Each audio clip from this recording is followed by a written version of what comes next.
하나님이 사랑하시는 비산동교회 성도님들, 지난 하루 평안하였습니까? 오늘 우리에게 주신 하나님 말씀은 창세기 16장 1절에서 6절까지 말씀입니다.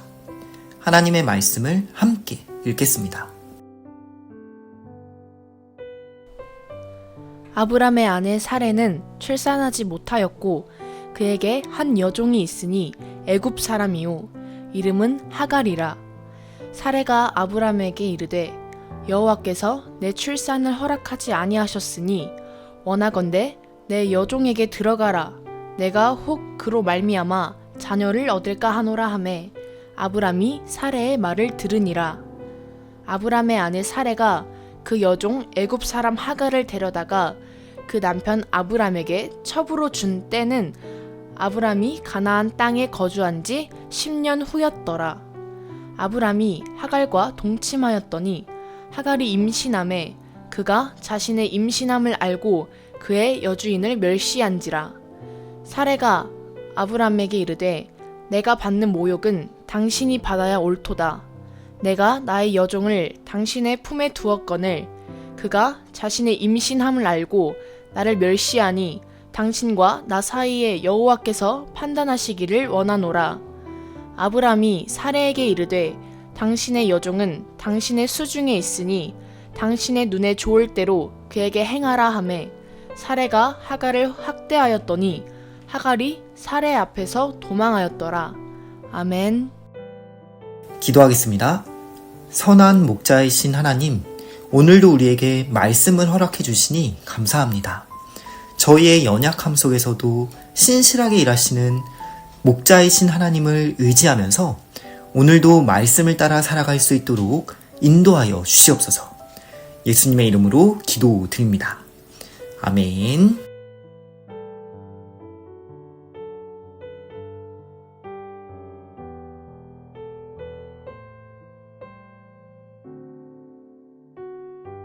하나님은 자신을 향한 하나님의 계획과 약속을 확신하지 못해 불안해하는 아브라함을 친히 찾아오셔서 그의 마음에 하나님의 선하심을 밝혀주셨습니다. 이 모든 일은 아브라함의 조건이나 상황 때문이 아니라 하나님께서 자신의 이름을 걸고 그에게 약속하신 일을 반드시 이루시겠다고 확증하신 사건이었습니다. 그리고 그 확증의 표시로 지난 본문에서 언약식을 베풀어 주셨습니다. 그 언약은 아브라함이 이뤄야 할 어떤 과업이 아니라 하나님께서 친히 이루실 약속이라는 사실을 하나님께서 친히 보여주신 사건이었습니다. 그렇다면 이후의 이야기가 아브라함이 믿음으로 하나님의 약속을 기다리며 평안히 살았습니다 라고 이어지면 얼마나 좋았을까요? 그러나 현실은 그렇지 않았습니다. 문제가 생긴 것입니다. 아마 아브라함의 아내 사레는 아브라함으로부터 하나님의 약속을 들었을 것입니다. 하지만 그녀의 입장에서 그 약속은 현실적으로 도무지 가능해 보이지 않았습니다.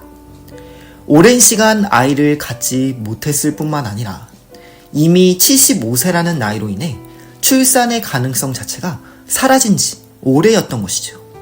그러니 그 약속이 도저히 이루어질 것처럼 보이지 않았던 것입니다. 그래서 사레가 내놓은 해결책은 자신의 여종 하갈을 아브라함과 동침하게 하여 자녀를 얻는 것이었습니다. 1절과 2절 말씀입니다. 아브라함의 아내 사레는 출산하지 못하였고 그에게는 한 여종이 있으니 애굽 사람이요 이름은 하갈이라. 사레가 아브라함에게 이르되 여호와께서 내 출산을 허락하지 아니하셨으니 원하건대 내 여종에게 들어가라. 내가 혹 그로 말미암아 자녀를 얻을까 하노라 하매 아브라함이 사레의 말을 들으니라.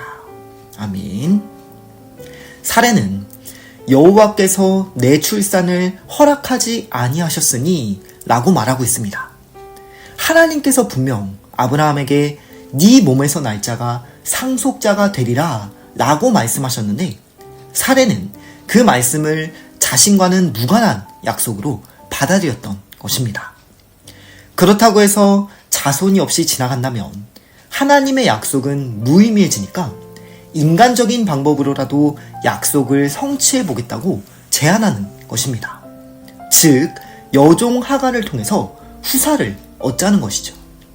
그리고 아브라함은 그런 사례의 제안을 별다른 저항 없이 받아들입니다.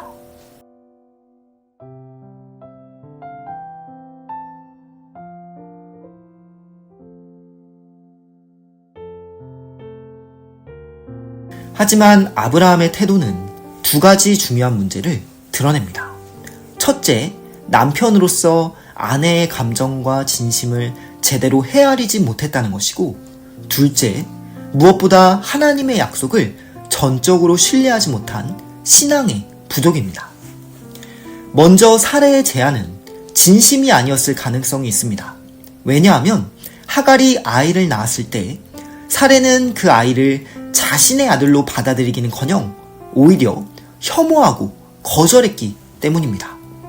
이것은 사례의 제안이 단순히 자녀를 얻기 위한 실용적인 선택이 아니라 하나님에 대한 깊은 실망과 남편에 대한 외로움, 억눌린 분노가 섞인 감정의 표현일 수도 있다는 것을 암시하는 것입니다. 둘째, 만약 아브라함이 하나님의 약속을 온전히 신뢰하고 있었다면 사례의 제안 앞에서 이렇게 말해야 했을 겁니다.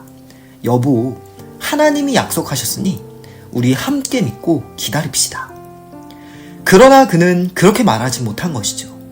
그의 믿음은 아직 온전하지 못했습니다. 결국 아브라함 역시도 인간적인 방법으로 하나님의 뜻을 이루고자 했습니다. 그렇게 하여 하갈은 임신하게 되었습니다. 그러자 이번에는 하갈이 사례를 멸시하기 시작합니다. 4절입니다. 아브라함이 하갈과 동침하였더니 하갈이 임신함에 그가 자기의 임신함을 알고 그의 여주인을 멸시한지라. 하갈이 실제로 어떤 행동을 했는지는 본문에 구체적으로 나오지는 않지만 사례의 시선에서 하갈의 말 한마디, 눈빛 하나하나가 다 자신을 무시하는 것처럼 느껴졌을 것입니다. 열등감은 사람의 시야를 흐리게 만듭니다. 물론 하갈도 철없는 소녀였을 수 있습니다.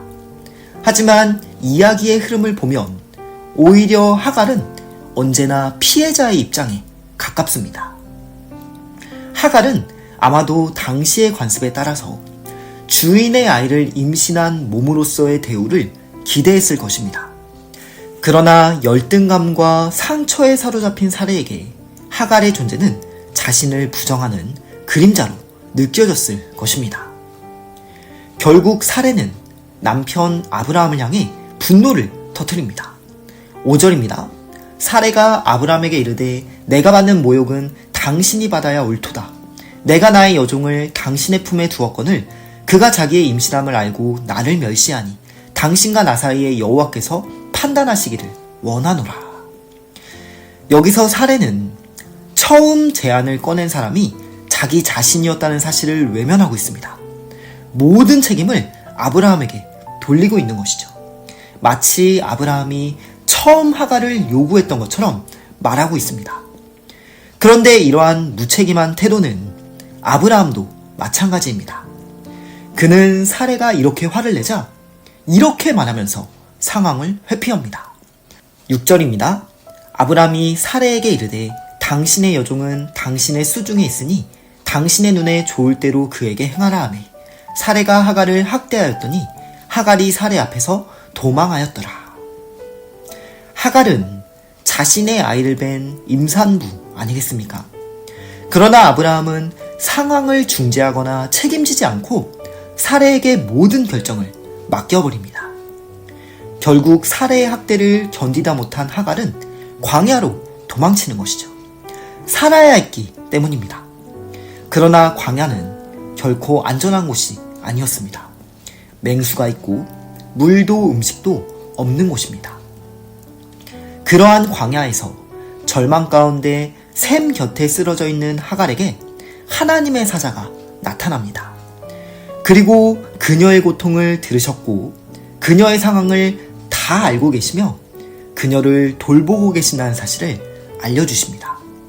이러한 자세한 내용은 다음 본문에서 이어지게 됩니다.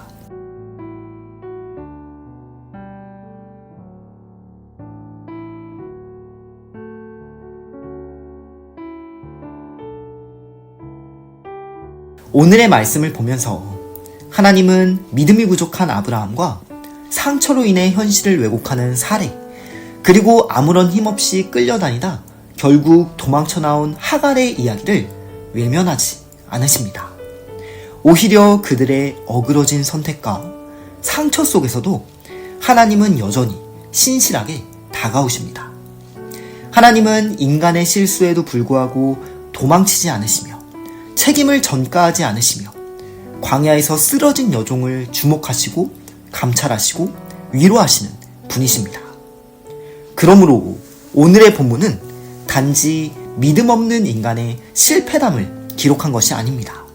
오히려 그러한 실패 속에서도 여전히 일하시는 신실하신 하나님의 이야기를 전하고 있습니다. 하나님은 우리의 믿음이 온전하지 않을지라도, 때로는 우리의 선택이 어그러질지라도 그분이 맺으신 언약을 결코 포기하지 않으시며 끝까지 신실하게 지키시는 분이심을 오늘 본문을 통해 가르쳐 주십니다. 때때로 우리 또한 사례처럼 계산하고 아브람처럼 침묵하고 하갈처럼 도망치기도 합니다. 그러나 하나님은 그런 우리를 찾아오십니다. 우리를 선한 목자와 같이 감찰하시고 말씀을 주시고 어그러진 현실 속에서도 회복의 길을 열어가십니다.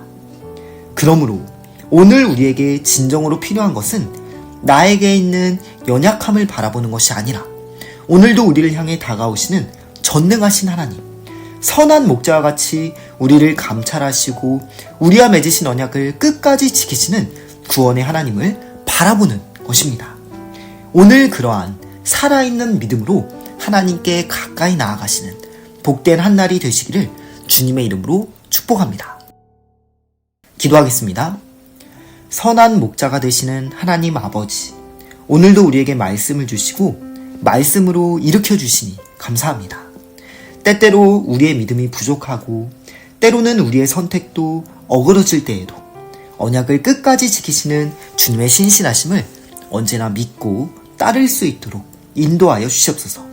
광야와 같은 인생일지라도 우리를 바라보시고 감찰하시고 위로하시는 주님의 은혜를 기억하며 오늘도 나의 연약함이 아니라 하나님의 신실하심을 바라볼 수 있는 믿음의 눈을 더하여 주시옵소서. 예수님의 이름으로 기도드립니다. 아멘.